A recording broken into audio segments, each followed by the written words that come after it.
Nabi Nuh alaihi salam, nabi yang ketiga. Pernahkah teman-teman melihat perahu kayu yang sangat besar pada zaman dahulu?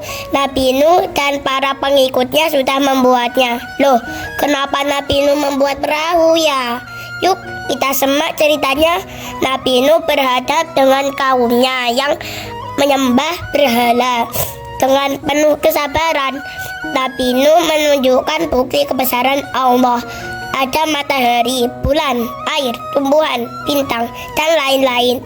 Nabi Nuh juga memberitahukan akibat jika manusia melanggar aturan Allah. Beberapa penduduk mengikuti ajakan Nabi Nuh. Mereka umumnya orang-orang miskin. Sementara itu, orang-orang kaya sangat sombong. Mereka tidak percaya kepada Nabi Nuh. Malah mereka mengejek dan mencemooh Nabi Nuh dan pengikutnya. Kalau itu ajaran dari Allah, pasti Allah mengutus malaikat, bukan manusia seperti kamu, kata penduduk yang menolak ajakan Nabi Nuh.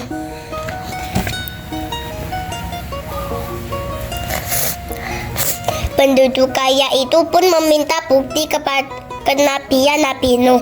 Nabi Nuh sedih mendengar permintaan mereka. Lalu turunlah firman Allah dan diwahyukan kepada Nuh bahwasanya sekali-kali tidak akan beriman dia di antaramu kaummu, kecuali orang yang telah beriman saja. Karena itu janganlah kamu bersedih hati tentang apa yang selalu mereka kerjakan. Kemudian Allah memerintahkan kepada Nabi Nuh untuk membuat kapal besar dengan petunjuk Allah pengikutnya. Namun mereka yang menolak ajaran Allah menertawakan Nabi Nuh. Hei, sejak kapan kalian jadi tukang kapal? Hahaha, bikin kapal jauh dari laut, mau kemana? Begitulah ejekan yang dilontorkan kepada Nabi Nuh pengikutnya setiap hari. Kapal pun selesai dibuat sesuai perintah Allah. Nabi Nuh membawa keluarganya, orang-orang beriman, dan sepasang dari setiap jenis binatang ke dalam kapal. Dengan sepasang dari setiap jenisnya, binatang-binatang itu bisa berkembang biak.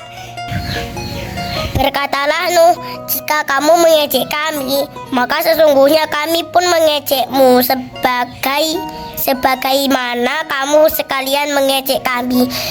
Kelak kamu akan mengetahui siapa yang akan ditimpa oleh azab yang menghinakan dan yang akan ditimpa azab yang kekal. Tiba-tiba turunlah hujan yang sangat deras. Dalam sekejap seluruh kota dilanda banjir besar. Bangunan-bangunan tinggi tutup air. Tidak ada satu tempat pun yang aman dari banjir kecuali kapal Nabi Nuh.